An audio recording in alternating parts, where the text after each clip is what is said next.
Ana ingin sampaikan nasihat untuk diri ana pribadi dan juga semua yang hadir, yaitu nasihat dari sahabat yang mulia Abdullah ibn Mas'ud radhiyallahu an. Beliau memberikan nasihat sebagaimana athar yang dikeluarkan oleh Imam Ad-Darimi dan juga Imam Ibnu Abdul Bar di dalam kitab beliau Jami' Bayanil Ilmi wa Fadlih. Abdullah ibn Mas'ud berkata kepada para sahabat-sahabatnya, qala li ashabihi, berkata beliau kepada para sahabatnya, beliau mengatakan, kunu ya nabi al-ilmi masabihal huda ahlasal buyuti surujal laili jududal qulubi khulqanas siyab tu'rafuna fis sama wa tahfuna ala ahli al-ardi. Ada beberapa nasihat ini. Beliau katakan, pertama, kunu ya nabi al-ilmi, jadilah kalian sumber-sumber ilmu. Diungkapkan dengan kalimat ya nabi, dari naba'ah, artinya sumber air yang jernih. Jadi jadilah sumber-sumber ilmu yang betul-betul jernih, ya, bukan ilmu yang ada kotorannya. Ini yang pertama, ya. Nah, di sini menunjukkan yang pertama pentingnya al-ilmu dan pentingnya seorang untuk mempelajari ilmu sehingga dia bisa menjadi sumber ilmu. Ini manusia yang paling bermanfaat, ya, karena hakikatnya seluruh manusia membutuhkan ilmu. Seluruh manusia membutuhkan ilmu dari segala kalangan, dari kalangan yang teratas para raja dan para penguasa sampai kalangan yang paling rendah, barangkali apa, pengemis dan semisalnya, mereka semua butuh ilmu.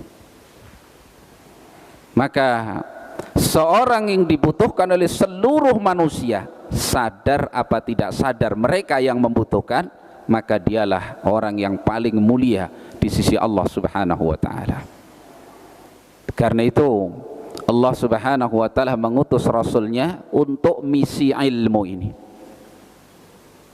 sehingga seluruh problematika manusia kembali kepada rasul tersebut. Dari problem yang paling kecil barangkali, masalah kehidupan harian, bagaimana buang hajat, bagaimana tidur, bagaimana makan, bagaimana minum, bagaimana pakai pakaian, sampai permasalahan yang sangat agung, yaitu tentang akidah, tentang iman, semuanya bersumber dengan apa? Al-ilmu. Tidak boleh ngawur. Hatta seorang menghadapi orang jahil tidak boleh tanpa ilmu. Gak boleh kita menghadapi orang jahil dengan kebodohan yang semisalnya, tidak boleh. Maka wasiat yang pertama dari Abdullah ibn Mas'ud adalah kunu ya nabi al-ilmi, jadilah kalian sumber-sumber jernihnya ilmu. Dengan cara apa? Talabul ilmi, belajar.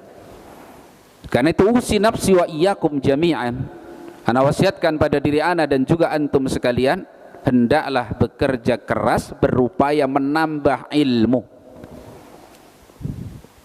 apapun dan siapapun antum. Jangan karena saya guru umum misalkan, nggak perlu menambah ilmu. Justru itu sikap yang keliru. Apalagi talabah, anak-anak sekalian, ya. Nah, ini yang banyak dilalaikan oleh kaum muslimin. Iya apa tidak? Iya. Kadang sepekan kita ini bisa jadi nggak belajar, tidak hadir di majlisul ilm, tidak membaca, akhirnya tidak berupaya menambah ilmu.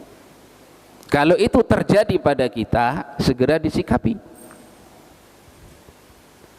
Karena kalau urusan dunia kita tidak mau yang biasa-biasa saja. Maunya yang istimewa.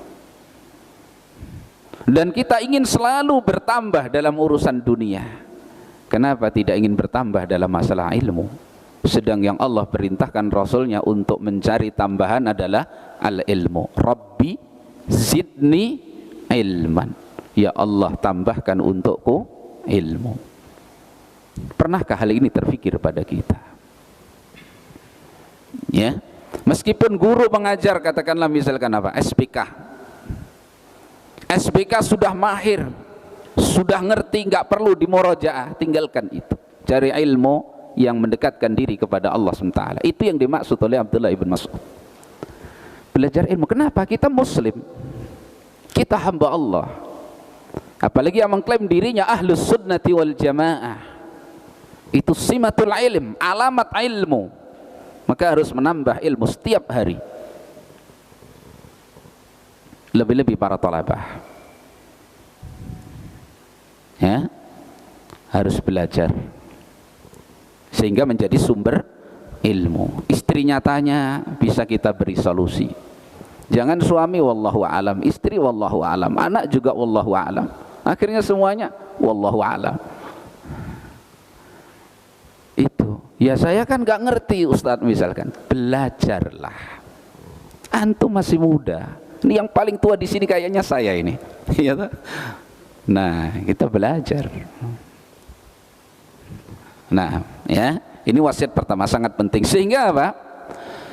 Ilmu kita ini menjadi ilmu yang jernih, yang murni, yang tidak tercampuri dengan ilmu-ilmu yang sebenarnya bukan ilmu. Seperti ilmu kalam, filsafat, mantik, dan kebid'ahan-kebid'ahan yang begitu banyak, yang kadang-kadang tanpa terasa hari ini khususnya itu beredar luas di sekitar kita hidup ini, di lingkungan kita ini. Kita bergaul dengan barangkali ilmu-ilmu yang nggak bisa dipertanggungjawabkan. Kalau kemudian kita tidak beranjak mencari ilmu yang betul-betul jernih, bersumber dari Allah dan Rasulnya, dengan pemahaman salaful ummah, akidah ahli sunnati wal jamaah, manhajus salaf, apa nggak khawatir kita jadi korban syubhat? Nah, ini semuanya. Maka jangan, oh saya kerja di bagian kebersihan, nggak perlu belajar. Itu urusan tenaga tangan. Enggak, urusan kita dengan Allah itu kan pekerjaan sampingan namanya, pekerjaan sampingan. Ya, pekerjaan dunia itu kan pekerjaan sampingan. Pekerjaan pokok kita adalah bagaimana mengenal Allah Subhanahu wa taala. Imam Ibnu Rajab Al-Hambali rahimahullah beliau mengatakan, asraful ilmi al-ilmu billah.